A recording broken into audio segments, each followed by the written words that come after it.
Hi, I'm Birdman Mel, and I want to welcome you here tonight because we are going to have a good time and we're going to learn some things together. Might even make you smile. I'm going to do my best, okay? I want to thank you for coming, and before I forget, I want to reach out.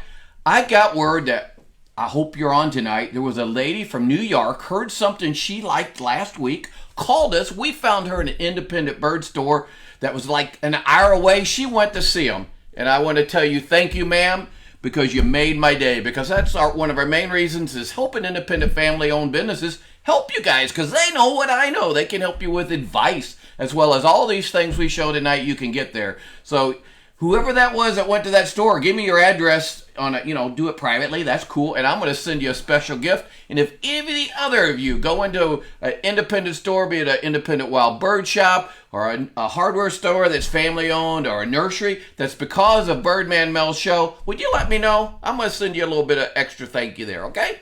But let's talk about what we're going to do tonight. We're going to talk about how you can save and stretch those bucks you spend on squirrel feed, just a little bit there. You love them or you hate them. You know kind of where Birdman Mel is, although my mug says, you what, win. That's what my staff always says. But we're going to talk about how you can save some money on for those of you that love the squirrels. We're going to talk about water, because a lot of you have asked, what is the right way to present water in the winter? Do you have a favorite bird bath, Birdman Mel? And guess what? I got a couple, and we'll talk about that. We're going to talk about things that have nothing to do with products that I sell. We're going to talk about some things like this I use, and this guy right here I use right now. We're going to talk about those as far as taking care of your bird houses, getting them ready for spring. We're going to talk about some things to do in your yard, and we're going to talk about some special kind of little cubby holes that you can put up for the birds to stay warm. So we're going to have a lot of fun. Keep your questions coming. I got my wife Bev here with me along with Mr. Jeffrey, and they're going to pass me your questions. So feel free to reach in with whatever's on your mind. Tag a friend. Tell them if you think they're going to like this, because they're going to say, hey, thank you for telling me about that crazy old Birdman Mel. I do want to say one other thing. I want to ask you, do you have hummingbirds in your part of the world? I got in an argument, what was it, Bev? 2 nights ago. We were down at Lake of the Ozarks. We were at a restaurant, nice place, going out for our anniversary. First question, how many years has Birdman Mel and his lovely wife Bev been married? Tell me that and you'll win a prize, okay? And somebody remind me to give you the answer here in this room. And anyhow, this lady's had 4 of them Walmart feeders hanging in a row outside her window, and there wasn't nobody there.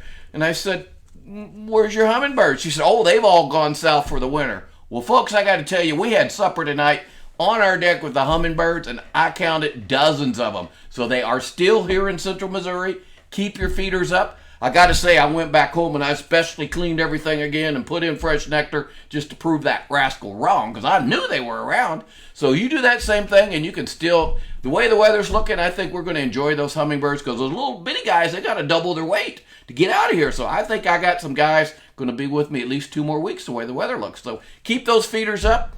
No matter where you're at in the U.S., you can help those hummingbirds with their migration, okay?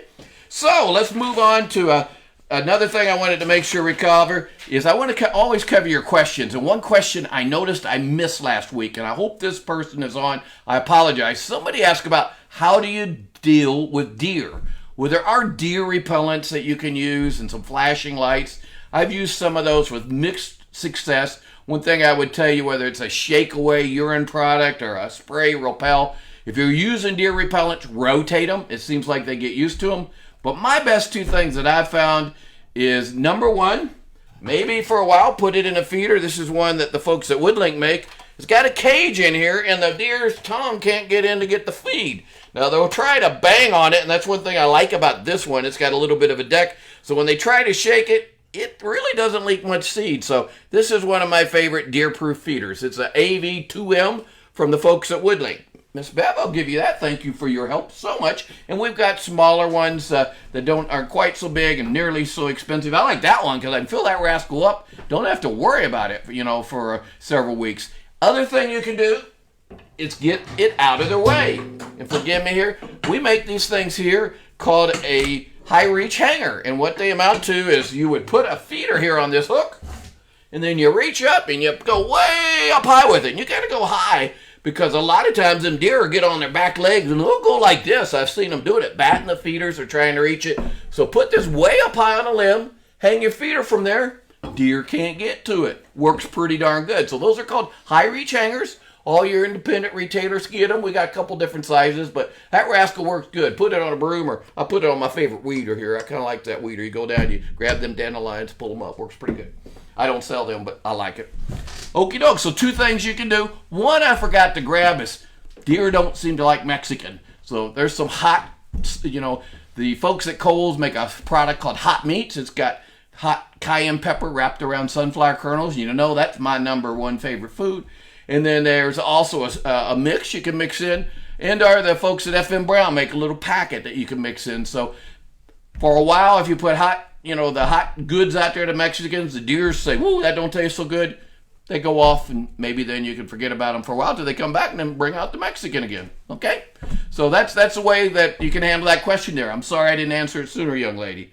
Somebody else asked, what's a seed booking? And I tried to do that, but bottom line is all over the country this time of year, different stores do different things. At Songbird Station, we let you book your seed right now. This is for you folks in mid-Missouri. You give us the money ahead of time, and then from now, with the seed, we bring it in when it's new crop. Make sure you get new crop seed no matter where you buy your seed, because they eat it better. That's the stuff harvest this year. Maybe going to be a little later this year, so we're looking late October, early November. You can take it all at once if you want, and that's what we got to do for those folks up here in Mexico, Missouri, because we've got a closed warehouse due to this COVID thing. So we're going to have a deal, and you guys can come get it like you usually did with our garage sale, but not going to have the garage sale. I apologize. But that same sort of syndrome is all over the country. Each independent dealer has a different way they work it. They have different rewards programs, whatever, but almost all of them, right now, you go into those independent guys, and you can get the best seed available in your market, and you can get it at a little bit of savings. So that's kind of how those bookings work. Enough of the advertising, okay? I did want to remind you guys, we're talking about feeders a little bit, that now is the time to clean your feeders. Somebody remind me, put the answer on, you can win a prize. How many parts water to how many parts bleach, okay? Tell me that. How many parts water to how many parts bleach if you're going to do a feeder? And I'm going to go back and tell you the first answer. 41 years that lady over here has put up with me. Am I a lucky guy or what? We've been married for 41 years. Been doing this bird thing for 25 of them. So thank you guys for helping us with this last 25 years of our life. Okay? The other thing I want to do is I got my heavy-duty putty knife here. And you want to use this when you clean those feeders. You can't just take an old feeder that's full of gunk and stuff and stick it in water, bleach and it's 1 part bleach, 9 parts water. Gave you the answer there now. Because it doesn't work if the feeder's full of organic matter. So make sure you use the putty knife, and get in these corners here and, get all that stuff out of there. And then I find it works better is after I do the 1 part to 9, I have another tub that I dump my feeder in and I rinse it off. I feel that just is a better way to do it because sometimes that bleach, the birds don't seem to want to come to it for a little bit when I just put it out there that way. And then, of course, have your feeder totally dry before you've put any feed in it. Okay? So remember, now's the time to do that cleaning thing. The other thing I do this time of year is think about, okay, when it's really cold, how am I going to carry my seed around and how am I going to get it into the feeders? Okay? Well, one of the things I like is a can with a lid that shuts really good. And it seems like, and they didn't pay me for this, but I'm going to put another plug in for that Woodlink outfit. They've got a can that I really like because of how it got a latch here. So if I accidentally forget it on the patio, Mr. Raccoon can't get into it. It's metal. They can't eat it. It even comes with a little scoop. So I like this can a whole lot, particularly if I'm forgetful like I'm starting to be at 66. And leave them on the patio or outside or wherever. The seed ain't going to get work. Holds a whole bunch right at 20 pounds. So, see your local retailer. They've got neat little cans like that. The other thing I do is then I check around. I have 2 scoops I use. I like this Big Dipper scoop because I got a lot of big feeders around the yard. I go in, but I always got to look for it because this same scoop I use from a potting soil. And then I'll use it to spread the salt around. But have yourself a big scoop. Because, the times they need you the worst is when you're going to be really cold. It's going to be cold out there. Might be sleeting. That's when I'm taking the scoop and I'm just slinging this stuff across the ice. Because if you're ever going to feed the birds, it's during that. Because, man, they can't get to nothing. The insects, of course, are frozen underneath everything. And the bug, the fruit and everything, they can't get to them. So make sure you got you a good big old scoop like our Big Dipper seed scoop that can do that, okay? The other thing, I'm really proud of my son Grant come up with this thing. The thing I have trouble with sometimes is, my tube feeders, you kind of got to try to pour it in there and not spill it all over. And there's one feeder it's okay, but you got to work this little thing down here, a couple of those. Well, guess what? He put a grip right here, so you go right over this tube feeder here, this is full of seed. I just put it right here and I just go, and there it goes. It just runs right out into the feeder. I should have had some seed here to show you. This thing is really, really cool. This is what we call a quick release. It's a BE130 if you want to go into your local store, and it is the cat's meow for filling tube feeders. So get those things ready for your season, and you'll be ready to go, okay? I did say I was going to try to tell you how to save some money on squirrels' food, too. Well, one of the things I've discovered I like is I've been a fan of ear corn because I live in the country, and I could probably go borrow it, from Mr. Seidenstricker's fields down the way, but I don't think Eddie liked me borrowing his corn. So what I have found is C&S makes some things. This is called a sweet corn squirrel log and just a straight log. And these things are like a whole bunch of ears of corn. And what you do is you put these things, here on these pegs here, like on this feeder here, and they eat them.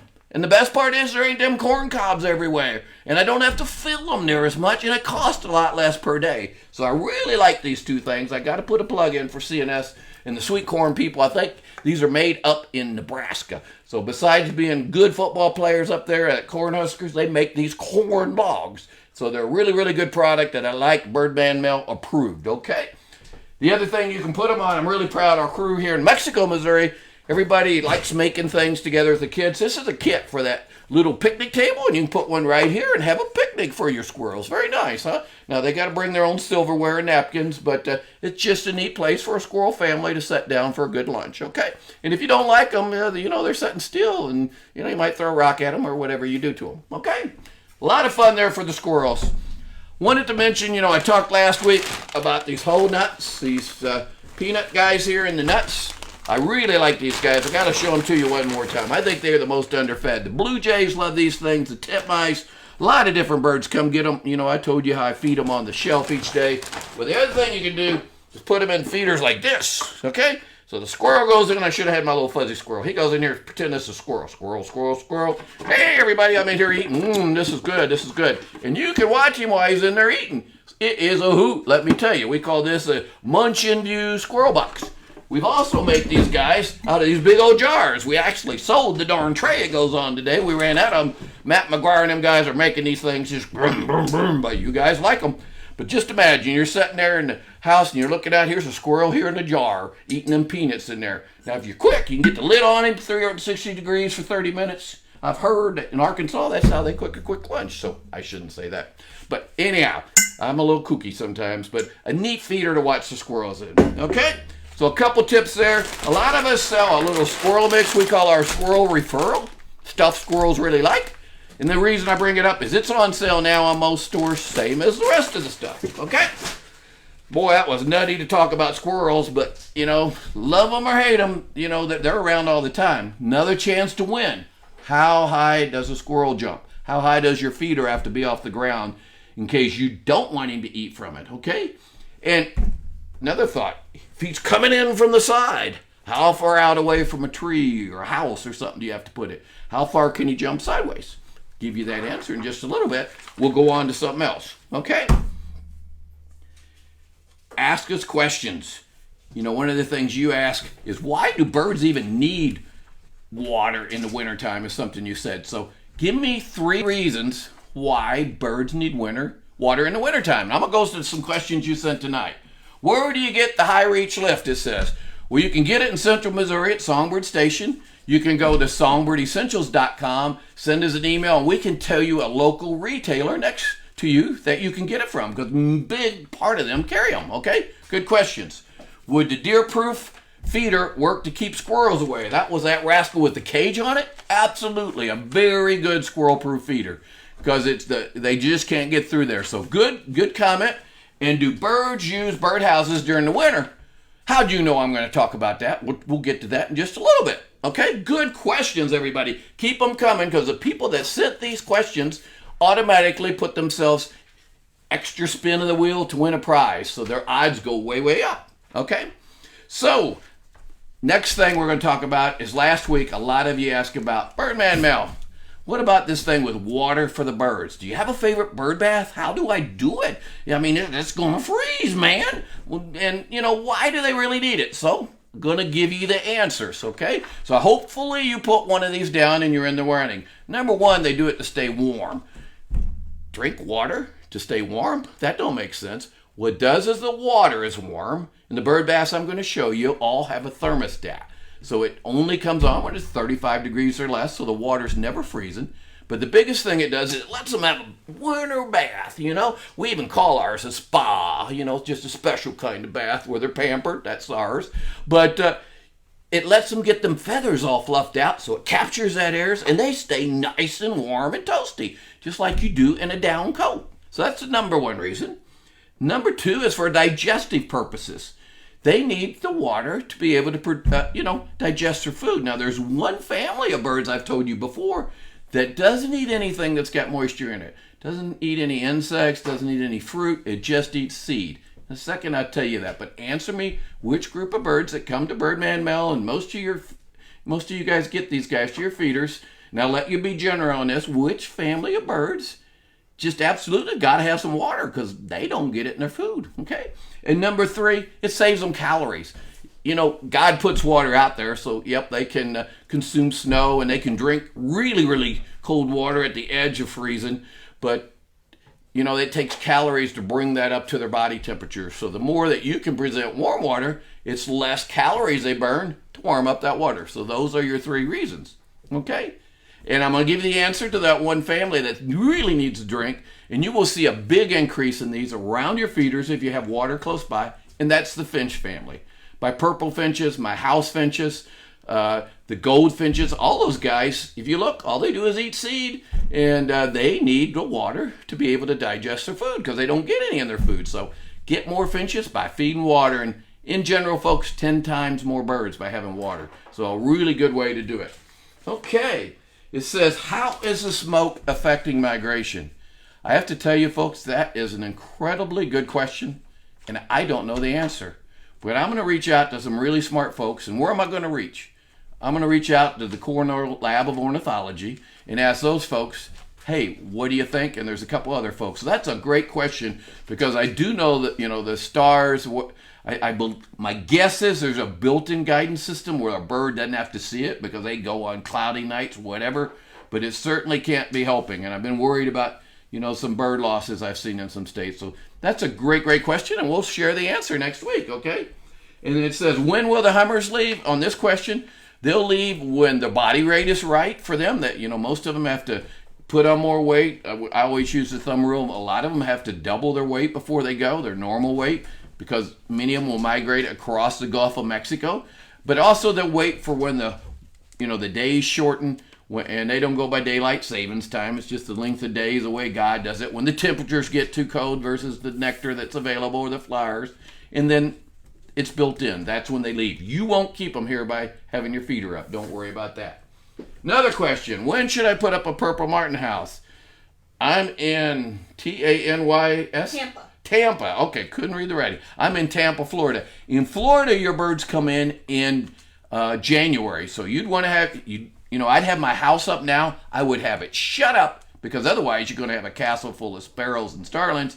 And then I would open a couple of them around the 1st of January. And then as the martins come in, open up more of the doors. Great questions, okay? Going to go on for a second. You ask about my favorite bass. Well, if you don't want to buy one of our bass, one of these pans like this, polypropylene, work pretty good. You can pour water in every day. Some of you may have these underneath plants. So I feel like I got to tell you things like that. Save you some money if you just want to do that, okay? Gets a little hard when it's really cold because you pour it out there and before you know it froze again, but it's worth a go. But this one here, you can tell it's dirty. It's certainly one of my favorites because I took it from home. It's called this rascal right here in the front, the Songbird Spile.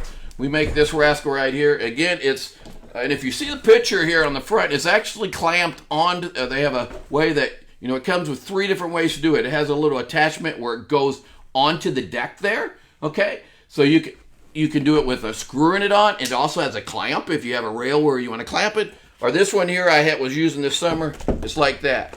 Now it has a cord here built into it. It's thermostatic. You know, in the summertime I had that clip like that. Nobody even knew it was heated. So that's why we call it a spa. Year-round. Really like this guy a lot, okay? Oh, Lordy. And what we do then is we were fortunate. There was a little family factory over in Illinois that turned to us, Carolyn Looker and her folks, and we took that over a few years ago, and we now make them all here in Mexico, Missouri. Couldn't hire enough people over there, darn it. But this here is a deck mount that they taught us to make. It's made out of wood. This is one of my birds' favorite. I think they just like the wood around it. It just feels more natural. You know, I'm a consistent beast. It's this liner deal again. It's easy to clean. You know, you do this and you can just toss it out, even in the wintertime off the deck, put fresh water in it. It's so easy to do. And then it works great summer or winter. And see, this thing here just goes right over the deck rail, and you got screws. I hand this one off that direction. And then my favorite, I got one of these at home, is this old rascal here, big old boy. Okay, can you see her there? Same old liner on the top. Just sets real good. And I like this because it's the right height in the summertime. So, again, a cedar bird bath, I think this is the SC509. But all these things come from the great company of Songbird Essentials. Okay, but I like both of those a lot. Okay, I do want to show another bath. A lot of you might have a concrete base and you've had a concrete thing on top of it. Well, you know, want to turn that over and don't fill it full of water in the winter because that rascal is going to break, you know, and we're going to give away some glass bird baths. You know, that's one of the prizes for a Hummer contest I'll remind you about. Don't want to use that rascal in the wintertime. It's going to break. But there is a couple other great companies out there. This one here is Allied Precision. They make this big old bowl here. I should have got it out of here. But it'll set right on top of your... wasn't thinking here, folks. Heaven help the guy who gets this box. Okay.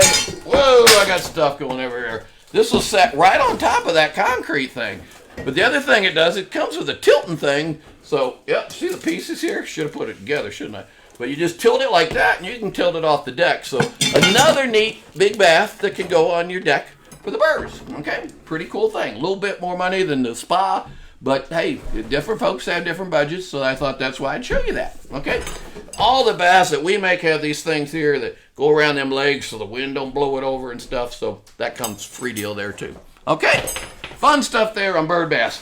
I do really like the bird bath heater we make, because what we did, we fix the stuff. We do this a lot. We fix what we don't like. Like most of the cords are like this long here. Well, that's kind of a pain. This one here is long enough that I'm able to set it close enough to, you know, one of my plug-ins so I don't have to have a separate cord with it. And it's heavy duty. Look at this. These folks that make these fires, they make the same stock tank heaters and stuff for the cows and stuff. Goes in there, works really good. So put these out. They work, 3-year warranty. I love them a bunch. Okay? So that's some of the stuff on watering. And I wanted to make sure we do a couple other things. This fall, this is the time of year, do not deadhead your plants. Marigolds, cosmos, zinnias, coneflowers, salvias, all those things provide good seed for the birds. Also, you know, don't take everything out of the garden. All that stuff kind of ends up providing kind of like a supermarket for the birds of bugs. Same way, leave a bunch of leaves somewhere, okay? And don't forget, now is the time to plant your natives, okay? You know I'm a fan of natives. God put them here. It's a proven fact. You get more birds if your yard. The more natives you got, the more birds you're going to get, the more butterflies you're going to get. The other thing is the more natural your yard is, the less chemicals you use. And that's why I also want to remind you, it's time to spread corn gluten on your yard. That's what I use as a fertilizer. It's not got all that NP and K stuff on it. It's a natural organic fertilizer, which also happens to keep weed seeds from germinating. So the little things that like to grow in the wintertime or here in the fall come up in those gaps that you got because it was dry. Well, it keeps that from happening. It just fertilizes real good your plants that are out there. Away they go. The ones that are already growing, the grass that you like. So don't forget that. People ask me about butterfly houses all the time. You know, should I put one up? It's winter. Don't they need a place? Folks, there's been a bunch of studies done, and they are a great place for spiders, but nobody's ever proved that a butterfly wants to stay there and does any good. So I don't, you know, we sell a bunch of butterfly houses, but I do them for decoration, not the other way. Okay? I do want to make sure I hit some birdhouses. We talked about that. Bev, can you help me get this big old thing down here? It is time to clean out your birdhouses, and I actually brought this one from the pasture. Okay, here's my birdhouse. And what I'm doing this time of year, we'll just set him down right here. And of course, I'm not doing it this way, but you open these rascals up, you get that putty knife out I had before, you clean all that nest out of there, okay? I like these nest lifts. You can buy these separate. Makes it easier to clean. Oops, got a couple seeds got in there. Okay, the next thing I do, can you see it here? Yep. When I shut it back up, I'm putting this window tape here. It's this kind of stuff here. It's called foam window seals, what I got at my hardware store. And I put it here, and I put it on the other side. Because in the wintertime, a lot of birds go in a house sometimes together, okay? And I go ahead and I put dry grass in there too. That helps them go ahead and have a nice dry place, nice little bed. So if you got birdhouses up, do this to them. And I don't care if they're a bluebird house or a wren house, chickadee house. It's time to clean them out. Put a little bit of dry grass in there. They'll say thank you for that. Okay? Good ideas. The other thing I do is I use, normally I use that bleach thing, but running around the property, I use our birdhouse and feeder cleaner. I make sure I clean it, disinfect it good. Always have the brush, always have the putty knife. You'll learn, I take a little bucket around. I got a bucket around. I've got extras of these in case something's wrong with these. The other thing I do this time of year is sometimes woodpeckers will peck that hole out there, That house happened to have a metal thing, but you can buy these portal protectors that you put on there, and that keeps that from happening. So it's time to fix your house with those, okay? Last thing I wanted to mention tonight is besides going in birdhouses, birds will use a bird roost, and this is a convertible bird roost. If you open this thing up, we actually have a ladder in here. Remember, a lot of birds go in there at once, so this gives them different levels, different ways to go. But what's really cool about this is you unscrew it, turn it around, and it turns into a birdhouse in the springtime. So these are really cool. It's a convertible roost from Songbird Essential. Like that thing a lot, okay? The other kind of roost lots of folks like, I don't use so many because, folks are getting on to me. I got a couple dead trees in our neighborhood I'm leaving up on the property we own because that's the best place for birds. But if you haven't got all that, they make these little roost pockets, and we make these that, this one's got a roof. These guys hang. I mean, you can have a fashion show out on your patio, but I wouldn't put them all on the patio. I'd hang them in the trees or on trellises, in the bushes. And what happens is, Mr. Chickadee will go over and he'll see somebody else and say, man, why don't we hang out here together and save our body heat inside this thing? I can't find an auto, and this year beats it. I find the house finches use these quite a bit, and some of them will even use them in the summertime. Different little version. We got them where you can tack them up, on a tree or on a shed or something to help do it. So these are called roosting pockets, and they work pretty good. I don't say they're the greatest thing in the world. I like the box better, but these do give a couple birds a cozy place to hang out. It's kind of cool. Okie doke. Wow, we've talked about a lot. I hope I give you some tips. You do want to be thinking about next week's session. Somebody tell me who's going to be on, okay? And what's he going to talk about? Do you remember what I told you last week? Okay? Tag somebody now and tell them about it, okay? And the key question is, keep them coming because we're going to give you answers later on after the show. My wife had some more questions for me that I didn't get to. I see a stack of about 5 of them here. I'll answer those as quick as I can. Keep your photos coming. We're going to give you your choice. Remember, we're looking for photos and videos on hummingbirds this month. You can pick either this great glass bird bath or this real pretty thing you can hang in the window or put on your mantle, this stained glass piece. So keep that up. The other thing by answering questions, the folks up at Sibley's are nice. They got incredible. This one's Backyard Birds in the Northeast. And by the way, next week's speaker is one of your favorites, Stan Tequila. He's coming and talking about migration. So with all these different birds coming through, if there's ever a time to have something that shows, like this one here shows all these different birds, it's real handy to have to look at that would comes through the Backyard Birds in the Northeast.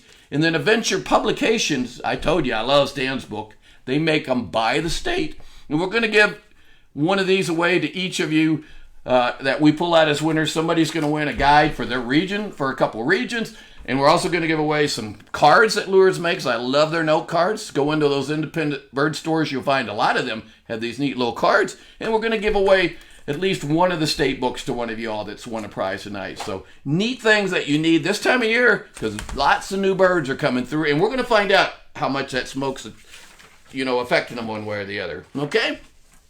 So don't forget, anything you saw here, you can get at those independent retailers.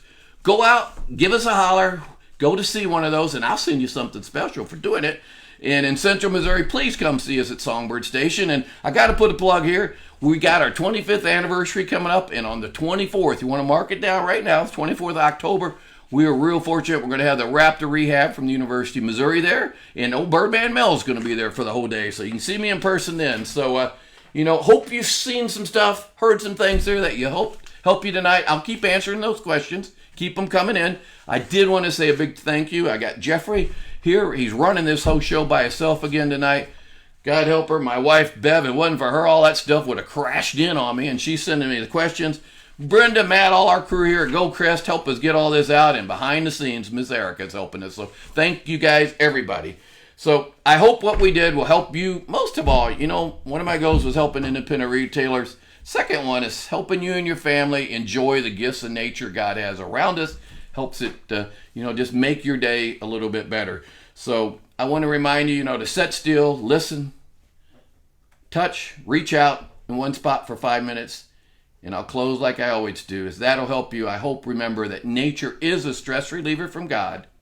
Take time today to listen to the birds sing. As I end, I want to remind you next week, Stan Tequila by popular demand, and he'll be talking about bird migration. I'll see you next Thursday at 8 o'clock.